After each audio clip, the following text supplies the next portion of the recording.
Akademik Ramiz Mehdiyevin yeni bir oğlu peyda olub. Daha doğrusu üzə çıxıb.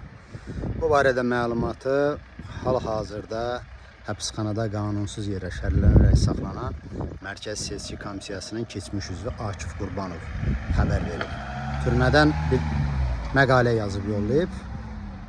Bir hadisəni xatırladır ki, MSK-nın yeni tərkibi elan olunanda Ramiz Mehdiyev gəlib orada iştirak eləməliymiş. Nəsə gecikib, bir gün təxirə salıblar, səhərsi gün gəlib. Amma plan beləymiş ki, Ramiz Mehdiyevi əvvəlcə aparıb MSK-nın yeni binasını təqdim edəcəkmişlər. Ondan sonra Məzahir Pənahov ona Şirniyyət çay stoluna dəvət edəcəkmiş. Ondan sonra iclas olacaqmış. Amma Ramiz Mehdiyev planları pozub, bir gün gəlməyib, ikinci gün qəfil gəlib. Bu binanı da yoxlamadan, çay süfrəsinə də əyləşmədən gəlib oturub iclas salına. Ona görə də iclasda iştirak edənlər biraz gecikərək gəlib. 5-10 dəqiqə gecikmək Ramiz Mehdiyevi qəzəbləndirib. Onun qəzəbləndirdiyini görən Mübariz Pənahov isə Mübariz Pənahov, hə.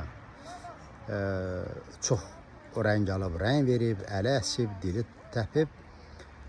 Axırda iclas yekunlaşanda vəziyyətdən çıxmaq üçün o üz tutub hamının gözü qarşısında Ramiz Mehdiyevə deyib ki, Ramiz müəllim, İlham Əliyevdən sonra sizi biz öz rəhbərimiz, atamız sayırıq.